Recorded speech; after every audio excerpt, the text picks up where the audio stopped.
քննարկում ենք հարց համար 9 Հրազդանի կիրճում հանգստի գոտի ստեղծելու նախագծի վերաբերյալ հարցը զեկուցող տարածքային կառավարման եւ ենթակառուցվածքների նախարար Դավիթ Խուդացյան։ Համեցեք, պարոն Խուդացյան։ Շնորհակալ եմ, մեծարգո վարչապետ, հարգելի գործընկերներ։ Ձեր քննարկմանն եմ ներկայացնում Հայաստանի Հանրապետության 2026 թվականի պետական բյուջեի մասին օրենքում վերաբաշխում եւ լրացում, ինչպես նաեւ կառավարության 2025 թվականի համար 1910 որոշման մեջ փոփոխություն եւ լրացում կատարելու մասին որոշման նախագիծը նախագծով առաջարկում է 172 միլիոն դրամի վերաբաշխում իրականացնել Երևանի քաղաքապետարին գումար հատկացնել Հրազդանի կիրճում հանգստի գոտու կառուցման համար։ Առաջարկում եմ նախագծի մանրամասները պարոն վարչապետ ներկայացնի Երևանի քաղաքապետը։ Համեցեք, պարոն Ավինյան։ Մեծարգո պարոն վարչապետ, հարգելի գործընկերներ, տվյալ նախագիծն իրականացվում է Հրազդանի կիրճի սկզբնամասից հաշված մոտ 5.5 կիլոմետր հեռավորության վրա, Արաբկիր վարչական շրջանում, այն հատվածում, որտեղ միասին պարոն վարչապետ մենք ունեցանք այցելություն։ Ծրագիրը ներառում է կիրճի բարեկարգման ընդհանուր ծրագիր, նոր լանդշաֆտ եւ ճարտարապետական լուծումներ, հարմարավետ զբոսայգի, հանգստի գոտիներ, սպորտային միջոցառումների անցկացման հարթակներ, կինոդիտման վայր, ինչպես նաև սրճարան, որը կդառնա սոցիալական շփումների կենտրոնը կիրճում եւ նմանատիպ ենթակառուցվածքի կարիք այնտեղ կար եւ բազմաթիվ այդ կիրճում սպորտով զբաղվողների նաեւ պահանջն ու խնդրանքներ սա, պարոն վարչապետ, ընդհանուր առմամբ սա մեր ընդհանուր կիրճի վերակազմավորման, վերաձևավորման կոնցեպտի մեջ է մտնում եւ հիշեցնեմ նաեւ, որ մենք իրականացրել ենք խորը վերլուծություն ամբողջ կիրճի վերաբերյալ, ֆլորան եւ ֆաունան ենք ուսումնասիրել, մշակութային ժառանգություն հանդիսացող հատվածները հստակ սահմանագծել ենք կիրճը եւ սպասում ենք շրջակա միջավայրի նախարարության կողմից օրենսդրական փոփոխություններին, որից հետո Երևան քաղաքի ավականին ամբողջ կիրճը կճանաչի համայնքային հատուկ պահպանվող տարածք եւ այս կոնցեպտուալ այս կարևոր կետերից մեկը նաեւ ձեր առաջարկությամբ իրականացվում է հենց այս հատվածում, որի մասին խոսեցինք, սա է ընդհանուրը։ Շնորհակալ եմ, պարոն Ավինյան, հարգելի գործընկերներ, ընդհանուր առմամբ մենք Երևան քաղաքում 3 խոշոր բնապահպանական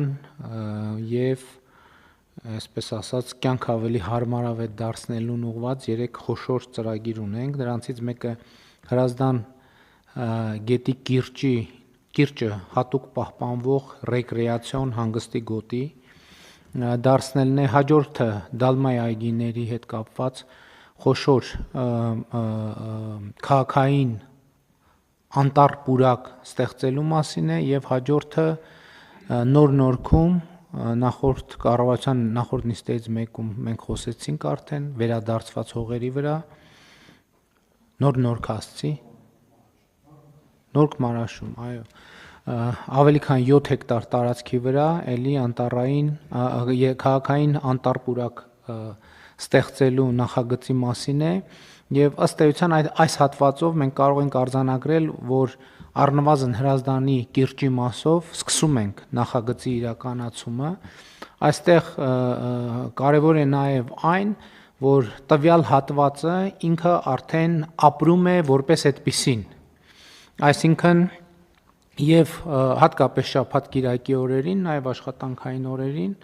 մարզվող, վազքով, քայլով զբաղվող, հեծանիվով զբաղվող, ձկնորսությամբ զբաղվող մեր քաղաքացիները հիմնականում կենտրոնանում են այդտեղ եւ հիմա մեր խնդիրը այդ գործունեությունը կամ այդ ժամանցը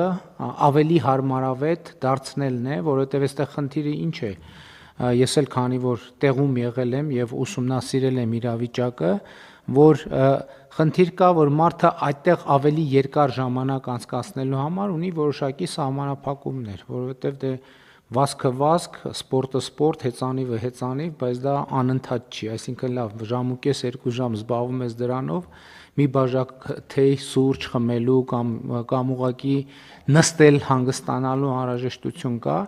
եւ հիմա ամբողջը արվում է այդ ժամանցի այդ ձևը հնարավորինս այդ տարածքում երկարացնելու եւ հնարավորինս ինչպես ընդունված է ասել էկո միջավայրում անցկացնելու հնարավորություն ստեղծելու եւ հարմարավետ դարձնելու եւ երկարացնելու մասին է։ Իհարկե մենք տեղում նախագիծը նայել ենք, այսինքն եւ շատ լավ նախագիծ է եւ պետք է պարզապես իրականացնել այն տրամաբանությամբ, որ մենք Հրազդանի կիրճի ավելի խոշոր հատվածը, ինչպես ասեց պարոն Ավինյանը, ուսումնասիրված է։ Հիմա կառավարությունը իր աշխատանքը պետք է անի, ազգային ժողովում մեր գործընկերները հույս ունեմ կընդունեն այդ օրենքը, որից հետո արդեն տարածքը հատուկ կարգավիճակ կստանա, որովհետև ցավոք սրտի այդտեղ էլ մենք դեֆորմացիաներ ունենք։ Իհարկե մենք այդտեղ շատ ցանկություն չունենք, որպեսզի անհարմարավետություններ ստեղծենք, այդ թվում ներդրումների համար, նրանք որոնք կարող են համատեղվել այդ տրամաբանության մեջ, ինտեգրվել այդ տրամաբանությանը, մենք խնդիր չենք տեսնում, բայց ընդհանուր առմամբ պետք է արձանագրել, որ դա հսկայական մեծ տարածք է